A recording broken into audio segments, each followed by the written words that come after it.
Di usianya ke-496, DKI Jakarta masih memiliki sejumlah masalah yang menjadi keluhan masyarakat. Salah satunya adalah kemacetan. Bahkan pengemudi mobil di Jakarta bisa menghabiskan 22 menit lebih untuk menempuh jarak 10 km. Kemacetan lalu lintas di Jakarta terjadi seperti tak mengenal waktu. Para pengguna jalan pun mengalami kerugian karena waktu tempuh yang lama. Badan Pengelola Transportasi Jabodetabek, Kementerian Perhubungan pun menaksir kerugian akibat kemacetan di Jakarta mencapai 71 triliun rupiah per tahunnya. Lalu, apa yang bisa dilakukan untuk mengatasi kemacetan di Jakarta? Saudara, Jakarta menjadi kota termacet, urutan ke-29 dari 389 kota di dunia. Dan urutan kedua paling macet setelah kota Manila di Filipina untuk kawasan Asia Tenggara. Peringkat kemacetan DKI Jakarta naik pada tahun 2022. Hal ini berdasarkan hasil survei yang dilakukan perusahaan perangkat GPS, TomTom. Data TomTom Traffic Index menyebut saat ini Jakarta berada pada peringkat 29 dari total 389 kota di 56 negara. Angka tersebut naik 17 peringkat dibandingkan tahun 2021 ketika Jakarta menduduki peringkat 46 kota termacet di dunia.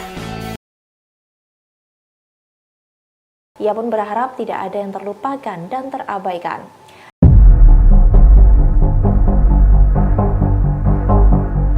Aksi penjabat Gubernur DKI Jakarta Heru Budi Hartono yang membongkar jalur sepeda dan pedestrian di Jalan Santai Jakarta Selatan menuai polemik. Meski begitu, ia menanggapi kritik dari sejumlah kalangan tersebut dengan santai. Heru menyebut bahwa trotoar warisan dari Anies Baswedan itu dibongkar untuk mengatasi kemacetan di kawasan tersebut. Heru Budi mengatakan bahwa kritik memang dibutuhkan untuk Pemda DKI. Meski begitu, masalah kemacetan juga harus diatur dan dampak yang dihadapi akan diatur oleh pihaknya.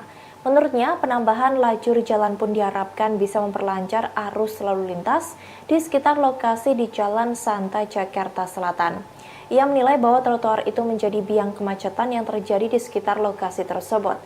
Diketahui sebelumnya bahwa aksi Heru Budi membongkar trotoar di Jalan Santai Jakarta Selatan itu pun menuai polemik. Heru Budi pun dikecam banyak kalangan lantaran trotoar di kawasan itu justru diaspal dan diubah fungsikan menjadi lajur kendaraan bermotor. Satu di antara pihak yang paling mengecam keras kebijakan Heru Budi ini ialah komunitas Bike to Work atau Pathway. Diketahui bahwa jalur sepeda dan pedestrian yang dibongkar Heru itu merupakan peninggalan Gubernur Anies Baswedan.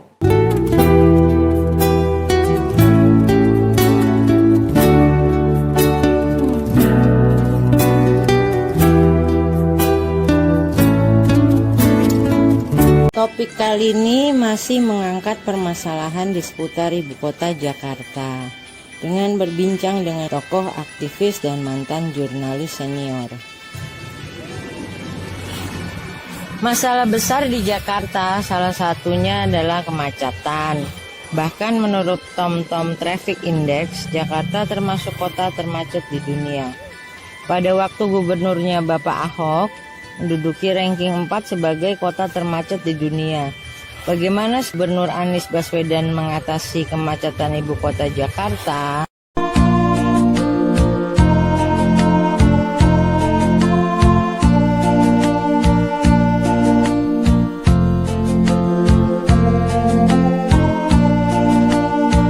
Pemirsa, Jakarta didaulat menjadi kota terbaik di dunia di bidang transportasi setelah berhasil meraih penghargaan Sustainable Transport Award 2021. DKI Jakarta menggalakkan kota-kota terkemuka antara lain San Francisco, Moskow, Frankfurt, Auckland, dan Buenos Aires. Ya, pemirsa, Pemprov DKI Jakarta memenangkan Sustainable Transport Award 2021. Capaian ini terkait program antar moda transportasi publik yang terus dikembangkan. Kota pemenang STA ini diumumkan pada Konferensi Transport Internasional Mobilize 2020 yang diselenggarakan secara virtual pada tanggal 26 hingga 28 dan 30 Oktober 2020. Dengan demikian, Jakarta menjadi kota pertama di Asia Tenggara yang memenangkan penghargaan STA. mengalahkan kota-kota besar dunia setelah pada tahun lalu menduduki peringkat kedua atau mendapat gelar Honorable Mention. Sebagai kota pemenang STA, Jakarta kemudian secara otomatis akan menjadi tuan rumah Mobilize 2020 2021 yang diselenggarakan oleh ITDP dan didukung oleh Volvo Research dan Education Foundation. Kabar baik untuk Jakarta. Baru-baru ini, TomTom Traffic Index merilis daftar 404 kota termacet di dunia dari 58 negara di 5 benua. Dari penilaian selama 1 tahun di tahun 2021. Lalu bagaimana posisi Jakarta? Yap, Jakarta terus meningkatkan kualitasnya menjadi kota yang terus mengurangi kemacetan.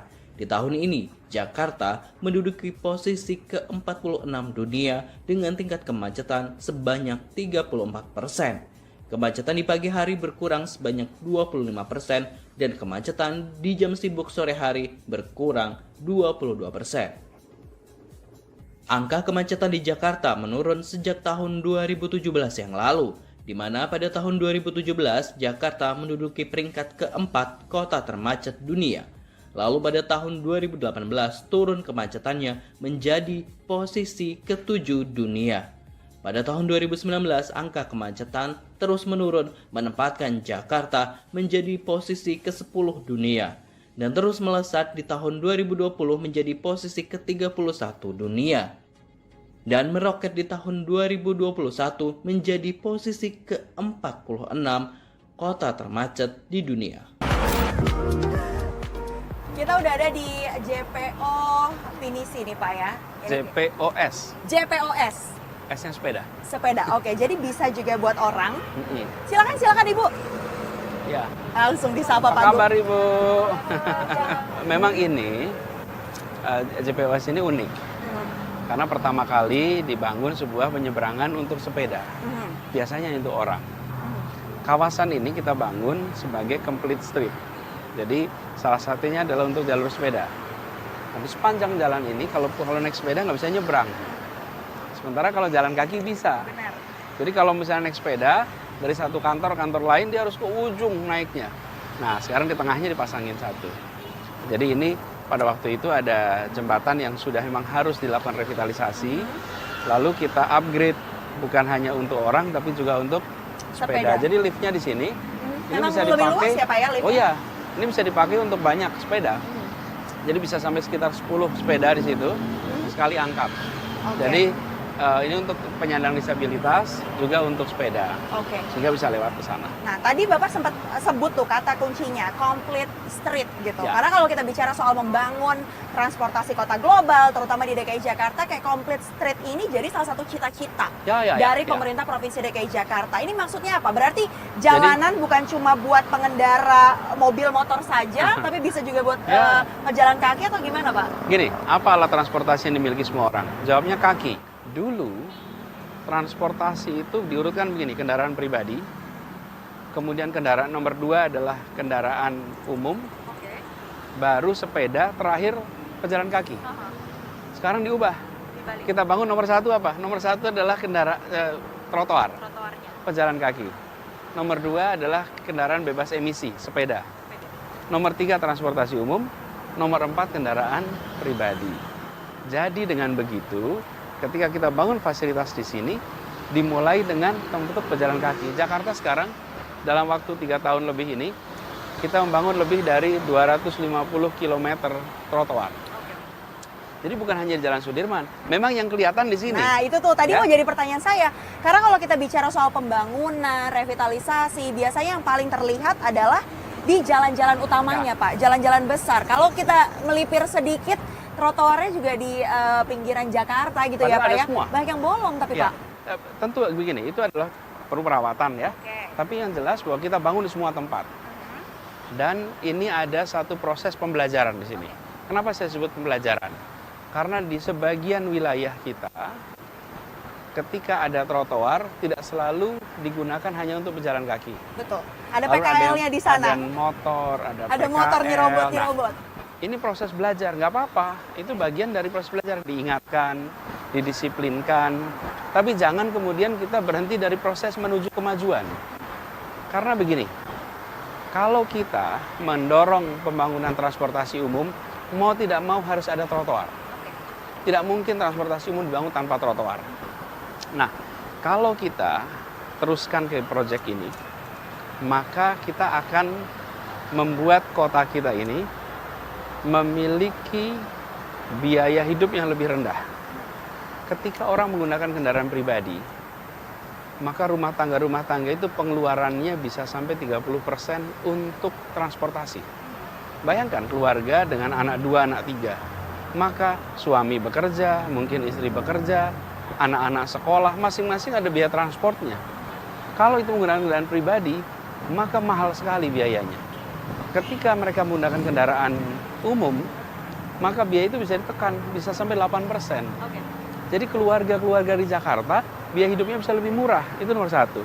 Yang kedua, dengan kita menggunakan kendaraan umum, maka kontribusi untuk polusi udara menurun. Karena kita menggunakan kendaraan umum. Baik. Dan ditambah lagi, sekarang kendaraan umum di Jakarta itu, jangkauan kita di 2016 itu menjangkau sekitar 24-26%. Sekarang jangkauannya sudah 82% seluruh Jakarta. Dan jadi targetnya nanti akan lebih tinggi lagi. Insya Allah akhir tahun ini kita bisa mencapai 90% lebih. 90% di Jadi, akhir tahun 2022. Artinya apa? Bisa pergi kemana saja. Lalu transportasinya terintegrasi. Nah, itu kata kuncinya tuh Pak. Nah, ada sistem Jaklingko. Dengan adanya sistem integrasi Jaklingko, ada angkot sampai ke gang-gang rumah gitu kan, bisa terintegrasi. Itu tapi targetnya udah tercapai belum sih Pak? Apa masih harus ada perbaikan-perbaikan di sana sini? Tentu harus dikembangkan terus. Ini it's a never ending proses dalam artian itu harus terus menerus. Apa yang dilakukan? Saya ceritakan sedikit kondisinya ya.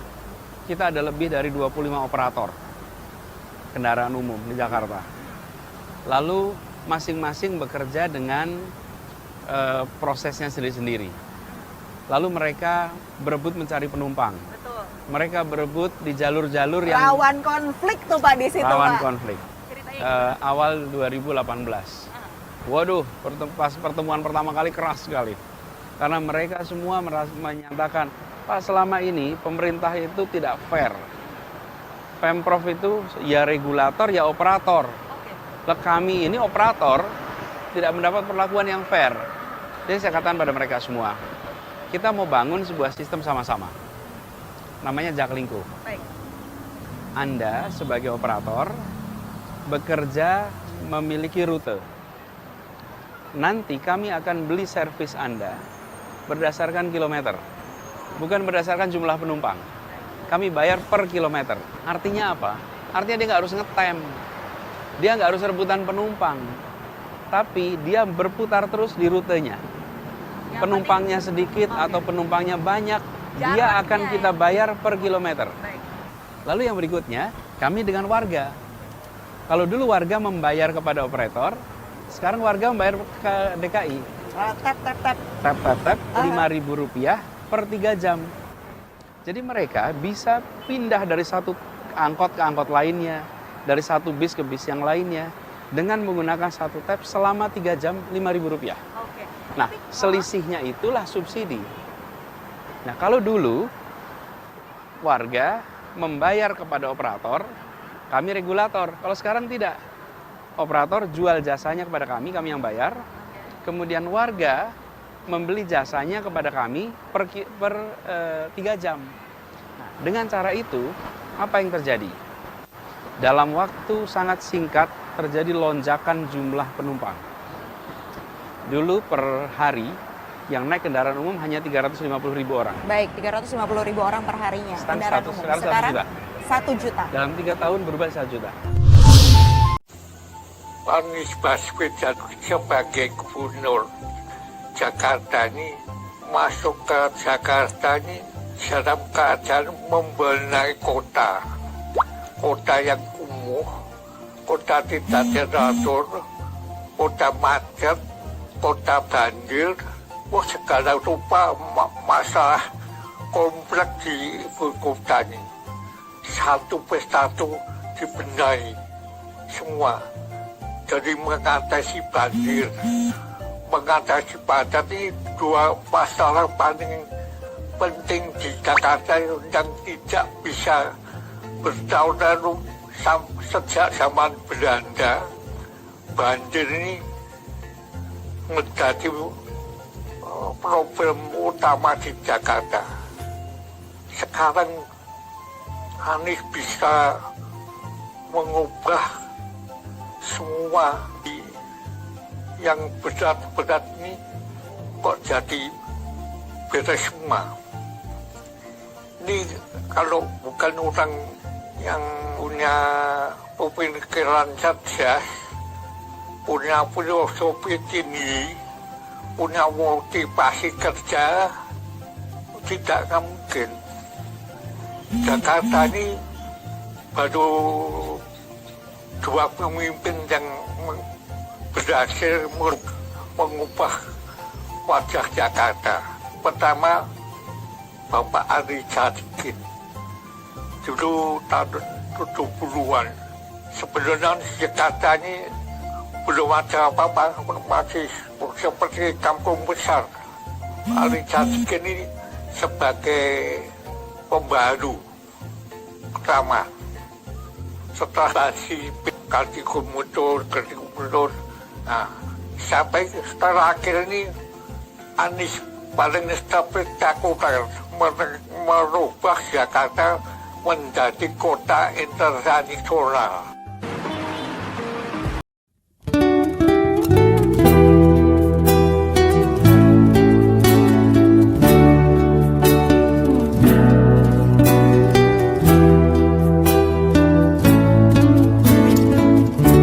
Jangan lupa ya di subscribe, like, comment, share, dan tekan tombol loncengnya.